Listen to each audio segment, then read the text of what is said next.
Bonjour à tous et bienvenue sur notre chaîne YouTube Accessoires Asus TV. Aujourd'hui, je vous présenter le démontage de la série d'ordinateurs portables de chez Asus, la série UX434. Donc voilà, on se retrouve aujourd'hui pour le démontage du UX434. Donc comme d'habitude, on va commencer par le bottom. Et sur ce modèle-là, ça sera donc ce qu'on appelle des vis Torx. Donc, comme d'habitude, la petite boîte avec tout l'outillage, les embouts. Et c'est parti pour le démontage.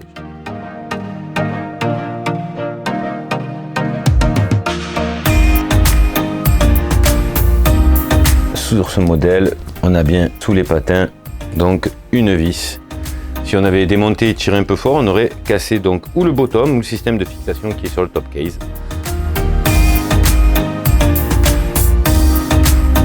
Pour le déclipser, comme d'habitude, on va chercher la partie la plus, on va dire, fragile, celle où vous allez avoir l'impression qu'il va pouvoir se déclipser le plus facilement. Par habitude, j'aime bien essayer de commencer pas loin d'un angle. Essayer de prendre une spatule un peu plus fine et après délicatement, comme d'habitude, vous faites le tour.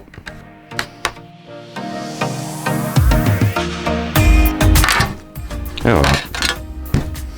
Donc voilà pour le démontage du bottom de la série UX434. Ensuite, comme d'habitude, un petit tour d'horizon sur le matériel qui est visible.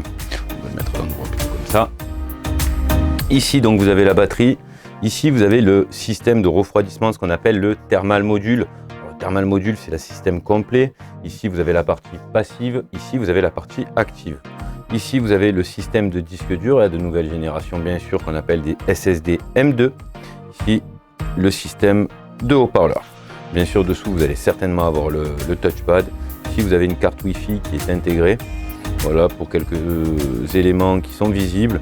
Ici, c'est une carte AIO, on l'aurait vu après par la liaison par la nappe, mais on va découvrir ça lors du démontage.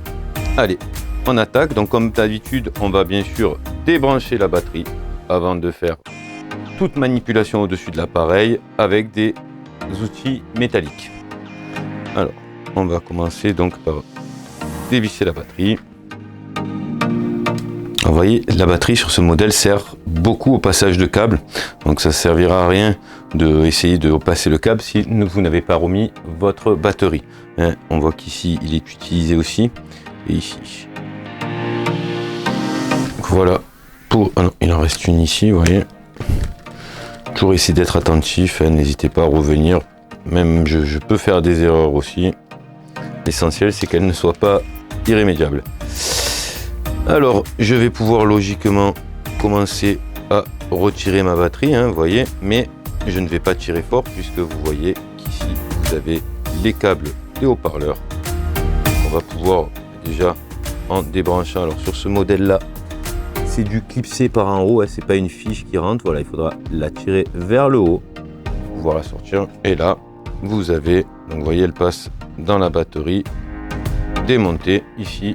Le système de haut-parleur dit les speakers. Et bien sûr, j'aurais pu le faire dans l'ordre différent, lever d'abord la batterie, mais il y avait des fils qui passaient. Et voilà pour le démontage de la batterie de la série UX434. Ensuite, nous voyons apparaître ici ce qu'on appelle le screenpad pour ce modèle-là.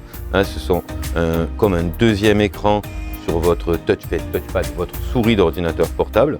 Allez, on va continuer donc le démontage. On va essayer de se focus sur les parties les plus faciles à démonter. Donc on va déjà voir ici, on voit qu'on a la nappe de liaison entre la carte mère ici et l'IO-card ici.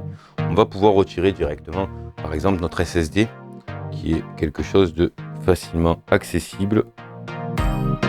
Là, vous retirez simplement votre SSD et vous gardez simplement la vis avec votre SSD histoire qu'elle va avec. Ensuite, je vois qu'on va pouvoir attaquer le démontage de la nappe ici de liaison. Il suffit simplement de la tirer vers le haut. C'est de l'emboîter. Quand vous allez devoir la remettre, il faudra juste emboîter et bien serrer les vis. Pareil pour là. Et là, vous venez de démonter votre nappe de liaison entre votre carte mère et votre IO-card. Il va falloir ici que je dévisse comme la nappe précédente pour pouvoir la débrancher. Je ne me focus uniquement sur les choses qui sont accessibles et faciles d'accès là pour le moment.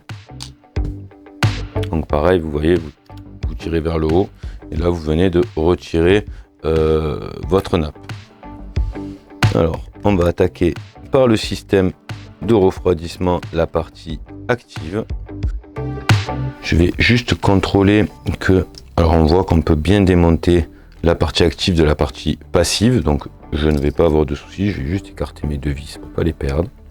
Je vais bien sûr débrancher ici, donc délicatement, parce que les fils sont très fins, donc vous attrapez vraiment la base et vous tirez délicatement pour venir débrancher ici, et on voit qu'on a une petite résistance qui est simplement vos câbles, qui sont les câbles Wi-Fi, qui sont branchés sur votre carte Wi-Fi intégrée. Donc on va simplement venir soulever ici. Hop, on va même les débrancher, parce que quand on va vouloir démonter notre écran, il va falloir les débrancher, puisqu'a priori, c'est même pas dit sur ce modèle. Hop, petit bout de sparadrap. Et voilà pour le démontage de la partie active du thermal module sur la série UX434. On voit qu'il nous reste la partie passive et on voit ici qu'il y a la prise de l'écran. Des fois vous en avez une deuxième, et vous voyez elle était cachée. Vous avez bien une deuxième prise d'écran ici. Donc il faudra débrancher les deux pour démonter l'écran. Donc on voit qu'ici pour pouvoir démonter la carte IO, on va être obligé de retirer au niveau des charnières et idem pour la carte mère. Donc pour l'instant on ne va pas démonter la carte mère mais retirer notre écran. Donc c'est très facile, on va déjà lever les vis.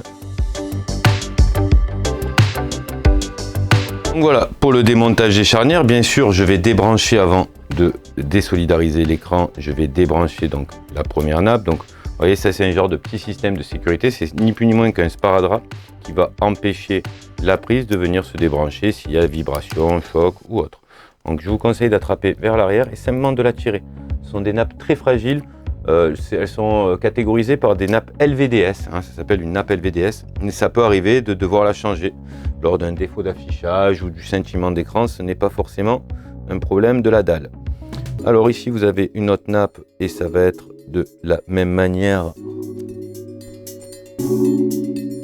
Voilà. Juste vous tirez, vous voyez c'est enfiché simplement. Et ici on vient de débrancher notre écran. Donc on va voir si on a bien fait le travail. Comme d'habitude on ouvre d'un quart à peu près, on le laisse retomber doucement bien sûr. Vous venez écarter ici vos charnières et vous allez pouvoir venir ici retirer, voyez, votre top case comme ceci. Alors sur ce modèle, ben voilà, pour le démontage de l'écran, je vous conseille de ne pas le casser.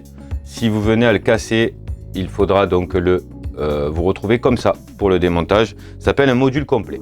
Voilà, pour le démontage de l'écran de la série UX434. Maintenant, sur la partie électronique qui est encore démontable, il va nous rester à retirer ici la carte mère, ici l'IO card, il n'y a qu'une seule vis. La carte mère, il y a quelques vis. Celle-ci, elle doit être collée. Donc, en plus d'être vissée, je vais vérifier quand même. Et il va nous rester, bien sûr, le screen pad à démonter. Donc là, c'est OK pour le clavier. On n'a pas besoin de le défaire. On a déjà débranché celle-ci. On va regarder, vous voyez, il y a un petit sparadrap dans lequel il y a une prise ici qui vient alimenter certainement encore une fois le screen pad.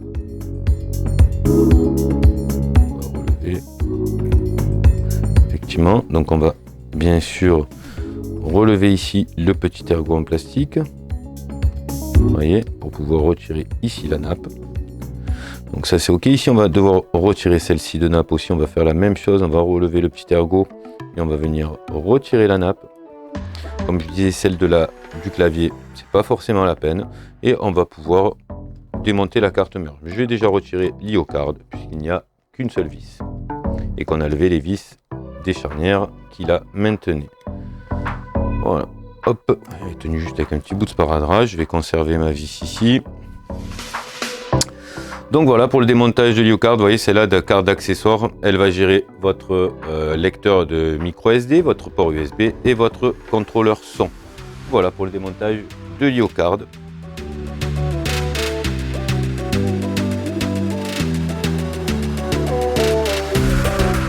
On va regarder si elle est collée ou simplement posée. Il semble que ce modèle c'est un peu plus accroché, non?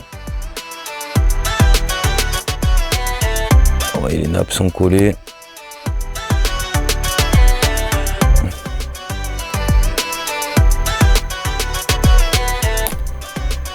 Donc voilà, hein, vous voyez, pour le démontage de l'iocard ici, supplémentaire de gestion. Donc je vais la démonter puisque j'y suis et qu'elle n'était pas collée. Vous voyez, c'est le même concept que tout à l'heure en termes de nappe.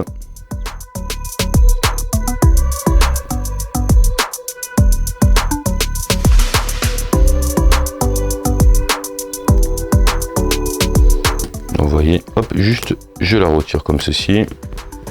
Et voilà pour le démontage de la carte de gestion du ScreenPad.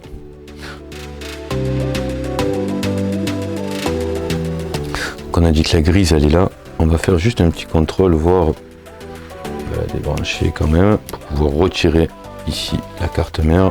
Tout à l'heure c'était pas obligé, mais là on va lever la carte mère, donc on va avoir besoin de retirer la nappe. On fait juste un petit contrôle, donc on a dit la vis ici.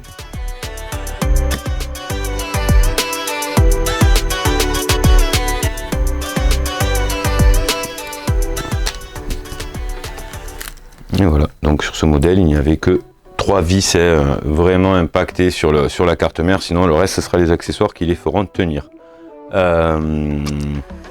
Donc voilà, pour le démontage de la carte mère. Alors je vais vous faire un petit débrief comme d'habitude sur le système de la pâte thermique. Je pense que je ferai certainement une vidéo à part pour généraliser le changement de pâte thermique, puisque là ça m'embête un petit peu, l'appareil est neuf, de devoir lever la pâte thermique qui est toute propre pour la remplacer par de la pâte thermique toute propre.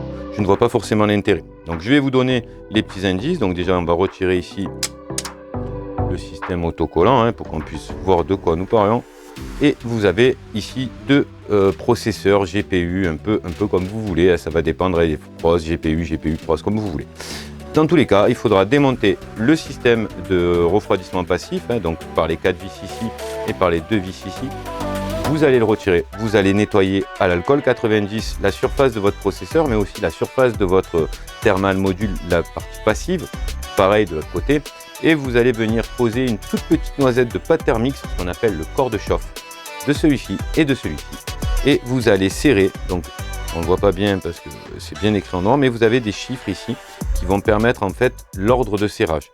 Donc 1, 2, 3, 4.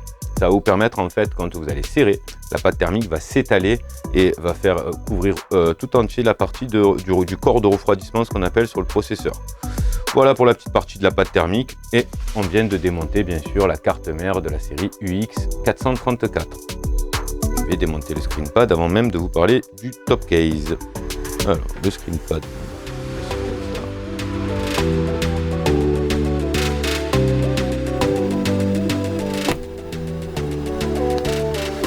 Donc je décolle simplement délicatement, hein, pour pouvoir le recoller après.